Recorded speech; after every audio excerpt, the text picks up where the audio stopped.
ఎన్నో సవాళ్ళు కష్టాలు ఎదుర్కొంటాం. అనేక సార్లు మనం అనుకున్న జరగవు, అనుకోని జరుగుతూ ఉంటాయి. కొన్నిసార్లు ఊహించడం జరుగుతూ ఉంటాయి.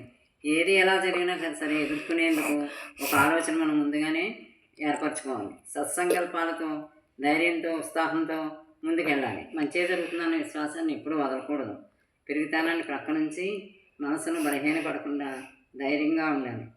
మనసు బుద్ధి మన బుద్ధి చాలా చైతన్యవంతమైనది, దివ్యమైనది. దాన్ని వెలికి తీసి ప్రయోజనం పొందాలి.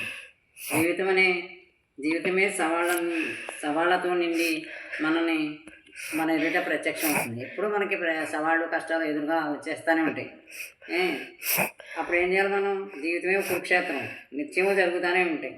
కృష్ణ భగవాన్ చెప్పాడు కదా, చెప్పిన సత్యాలు ఇప్పుడు మనకు సహాయకారిగా ఉంటాయి. ఆయన ఎన్నో చెప్పాడు, మన కష్టాలు ఎలా దాటాలి, విజయాలు ఎలా సాధించాలి, మనం ఈ పరీక్షలు ఎలా ఎదుర్కోవాలి, ఇవన్నీ కూడా ఎన్నోసార్లు చెప్తూ ఉంటాడు కృష్ణుడు. నమ్మి పాటించి ముందుకు వెళ్ళాలి. సమస్యలని మెట్లుగా భావించి మనస్సును బుద్ధిని ఉపయోగించి సంఘర్షణను జయించాలి. అన్నిటినీ మనసు బుద్ధి ఉపయోగించి జయించాలి. ఆందోళన వదిలించుకోగలగాలి.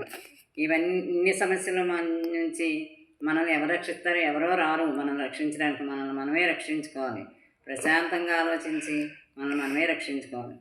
దుఃఖం వచ్చినా విలపించక కొన్ని జరిగిపోతాయి, చింతించకుండా ఉండాలి. ఏది జరిగితే జరిగింది, మళ్ళీ అదే మంచి జరుగుతుందనే దాంతో చింత లేకుండా జాగ్రత్తగా ఉండాలి. ఇలాంటి సద్భావనతో, ధైర్యంతో ముందుకు వెళ్ళాలి. మంచి భావాల్లో పెట్టుకోవాలి. కష్టాలు సుఖాలు ఎన్ని ఉన్నా మనం మంచి భావాలతో ముందుకు వెళ్ళాలి. మార్పు లేనిది మార్చబడవు, జరగవు. మార్పు లేనిది మార్చబడవు. ముందుకే వెళ్ళాలి. ఇది జీవిత సత్యం. మనకు అర్థమవుతుంది. జీవిత సత్యాలు ఎలాగే ఉంటాయి. మనం ఏం చేయలేము, కొన్ని మార్చలేము. అందుకని దాన్ని మనం ఒప్పుకుని తీరవలసిందే. ఒప్పుకుందాం, ముందుకెళ్దాం. సరేనా? రేపు ఇంకొకటి.